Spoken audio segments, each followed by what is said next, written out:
So I just finished watching SmackDown and I'm so excited. This episode made me so happy, y'all. Let's talk about it. All right. So we start with Cody Rhodes. He comes out and he's upset. He's angry because Kevin Owens hurt his friend Randy Orton. And so he's saying, Kevin, come out. We need to talk. We need to talk. And of course, Kevin is not the one who comes out. Nick Aldis comes out and he tells Rhodey, we're dealing with it internally. And so then Cody's like, wrestler to wrestler, internally is not enough. And then he tells Nick, I'm going to be waiting, but I'm not going to wait for too long. He wants Kevin Owen.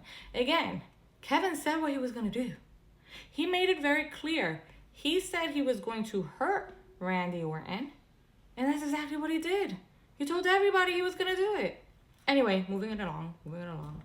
We had Jimmy and Jay and Sammy. Now, we got a lot of these segments throughout the night, and it's basically them trying to get a fifth member to join them for Survivor Series. And eventually, they even meet up with Roman Reigns, and they tell him, hey, we can't find anyone. And they keep saying, you're going to have to call him. Who is him? We don't know yet, but we'll find out at the end of the show, right?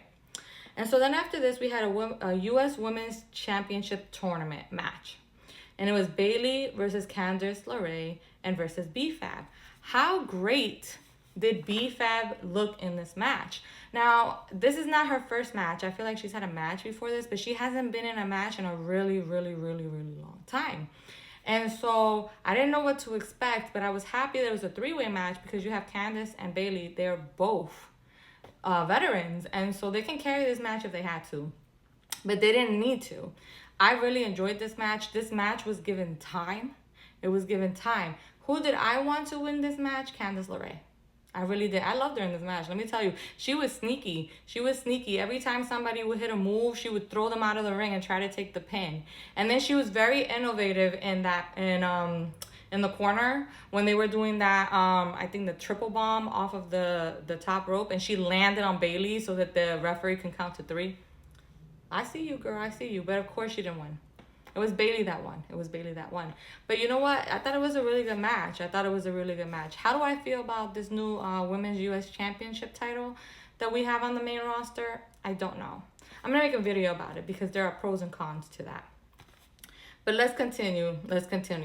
Then you had a segment with Chelsea Green, B-Fab, Piper, and Michin, right? I like this little segment because it's Chelsea's always talking crap to everybody. It's who she is. And so, of course, she's going to go talk crap to B-Fab. But B-Fab, she clapped back. And then Michin got involved. And so, Piper and Green left after that. But it was a nice little segment.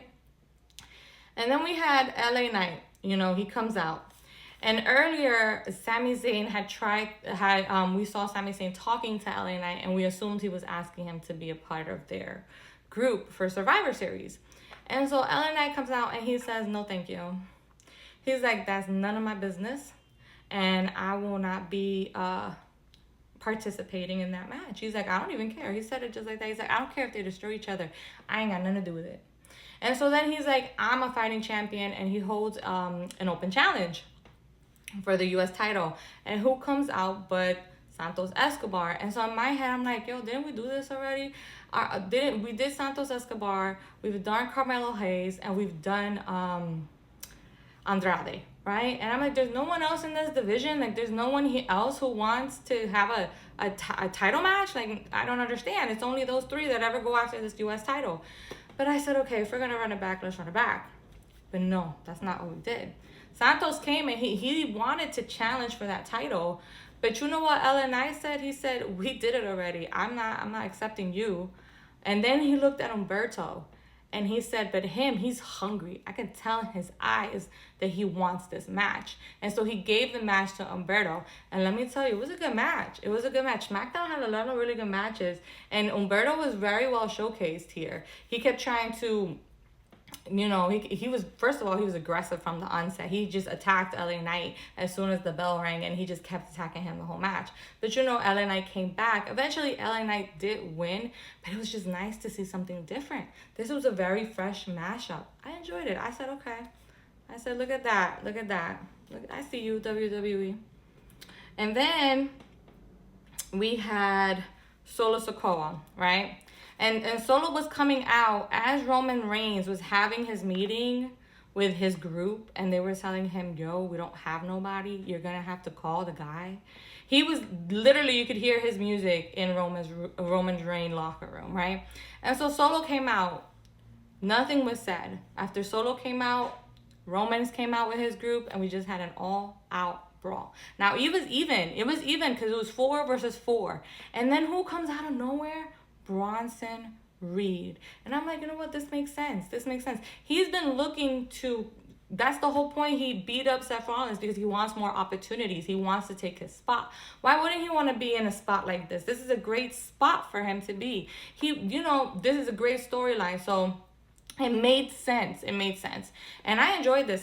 Because once Bronson Reed came in, it was over for the original Bloodline. Because then you had 5 versus 4.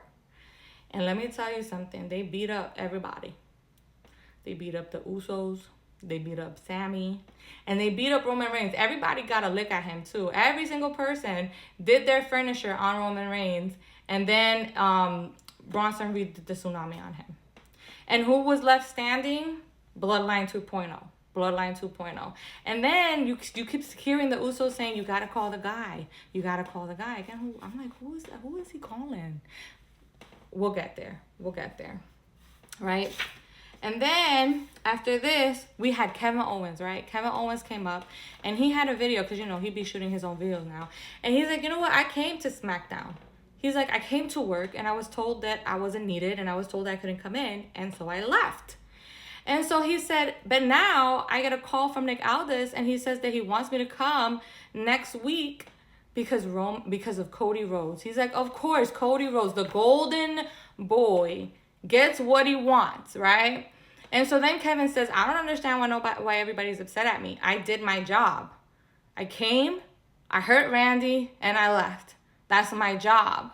That's what I do. So why are people upset at me? Let me tell you, Kevin Owens, I love this. I love this side of Kevin Owens. I knew he had it in him. We've seen him do this before. Let's not forget what he did to Sami Zayn in NXT. Like, come on. He has a really dark side, and he has no problem hurting you, and especially now that you've hurt him. He feels like he's correct. He feels like he's right. So, love this segment. Can't wait to see next week because he's supposed to be facing off with Cody Rhodes. We're going to see. And then after this, we had the Motor City Machine Guns versus the Street Profits. Now, I enjoyed this match. I'm not going to say I didn't like this match. But as I was watching this match, I was like, I wish we would get the Motor City Machine Guns. Not just opponents. It's good to have opponents, but a storyline behind this. It's, I wish they had something a little deeper, because they are a great tag team. And they can do everything. And I would like to see not just them have a good match. I want to see them in a storyline. And let me tell you, WWE did not disappoint. This is one of my favorite moments. Of SmackDown. Because Tommaso Ciampa did not come to play. He already told Gargano, he said, I want those titles. And he already felt a certain type of way that the Street Profits got the opportunity before DIY. And so he came in and he beat the crap out of the Street Profits, right? And so then it was a disqualification. So the match ended in a disqualification. Like I said, it was a good match. Love the ending better than anything, though. And so Shelly tries to get Ciampa off of the Street Profits, and he's about to whoop him too. He's about to go after everybody. And then Gargano, because, he's nowhere to be found, he comes out and stops Tommaso, and he's like, chill. No, those are my friends. You gotta relax, right? And you know what Tommaso does? He pushes Gargano to the floor, and he says, this is not what we talked about. We had this, I already told you what we talked about. I said it. I want the titles. I don't care about it. I want the title. Yo, the whole time he's leaving. The whole time he is leaving. He is talking, saying, this is not what we discussed. I already talked to you. What's done is done, right? And then the Motor City Machine Guns go to help the Street Profits, and they're like, we had nothing to do with this. This was not us.